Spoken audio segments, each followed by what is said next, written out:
तो भाई सबसे बड़ी न्यूज़ आ गई है पीसी ज्वेलर में। अपना डेट कम करती जा रही है कंपनी, पीसी ज्वेलर कंपनी। उन्होंने खुद बोला है, मैं नहीं बोल रहा हूँ, मैनेजमेंट ने खुद आके बोला है कि फाइनेंशियल ईयर 2026 में के एंड तक हम डेट फ्री हो जाएंगे। मतलब हमारे सर से कर्जा उतर जाएगा। अगर ऐसा कुछ भी होता है जैसा कंपनी ने कहा है, अगर इसका 80% भी हो जाता है तो हमको शेयर रॉकेट बनता हुआ दिख सकता है। तो अब आते हैं सारे पॉइंट पे, लेकिन उससे पहले चैनल पे अगर नए हो तो लाइक कर देना और चैनल को कर देना सब्सक्राइब, क्योंकि हम आपके लिए ऐसे ही इंफॉर्मेटिव वीडियो लाते रहते हैं। अब बात करते हैं पॉइंट की।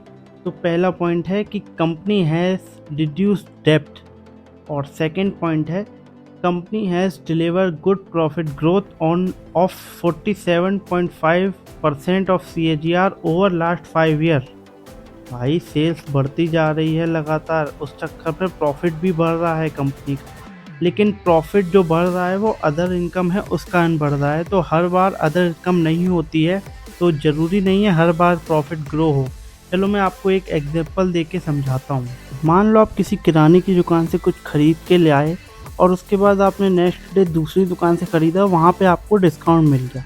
तो पीसी ज्वेलर के साथ भी ऐसा ही हो रहा है। पीसी ज्वेलर के कस्टमर तो बढ़ रहे हैं क्योंकि उनको डिस्काउंट मिल रहा है कस्टमर को, तो कस्टमर तो वहाँ जा रहा है, लेकिन उनका प्रॉफिट इसलिए नहीं बढ़ पा रहा है क्योंकि वो प्रॉफिट वो डिस्काउंट देने में माइनस भी होते जा रहा है। इसलिए उनका सेल्स बढ़ रही है बट प्रॉफिट उतना ग्रो नहीं कर रहा है। बट फ्यूचर में ये बहुत ही पॉजिटिव चीज़ बनेगी और स्टॉक को इससे बहुत फ़ायदा मिलेगा इन फ्यूचर, कंपनी को भी। तो नेक्स्ट पॉइंट पे आ जाते हैं। नेक्स्ट पॉइंट है debtor days have improved 76 to 57 days.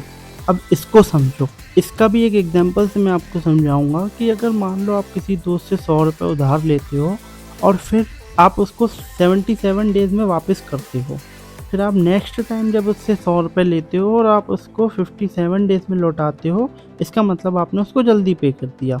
तो पीसी ज्वेलर के साथ भी यही है, वो अब जो लोन ले रही है उसको जल्दी पे कर पा रही है।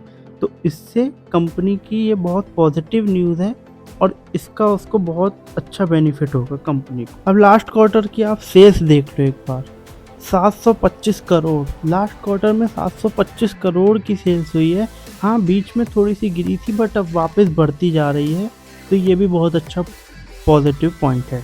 अब आपके सामने आ गई है होल्डिंग। तो यहाँ पर पब्लिक के पास बहुत सारा माल है।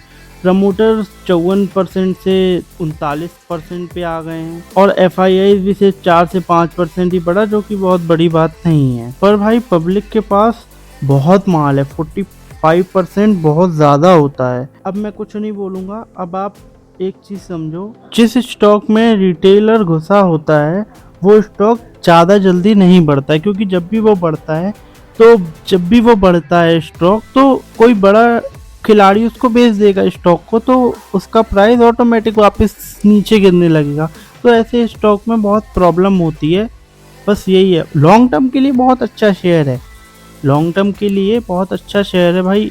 इंडियंस अगर ज्वेलरी नहीं खरीदेंगे तो कौन खरीदेगा? लॉन्ग टर्म के लिए बहुत अच्छा है, बट शॉर्ट टर्म के हिसाब से अगर देखा जाए तो स्टॉक थोड़ा सा रिस्की स्टॉक। अगर आप फिर 50% भी डाउन जा सकता है शेयर, कोई बड़ी बात नहीं है क्योंकि ये वॉलेटाइल शेयर है। बट ये है लॉन्ग टर्म के लिए काफ़ी अच्छा शेयर है, तो लॉन्ग टर्म में ऊपर जाएगा।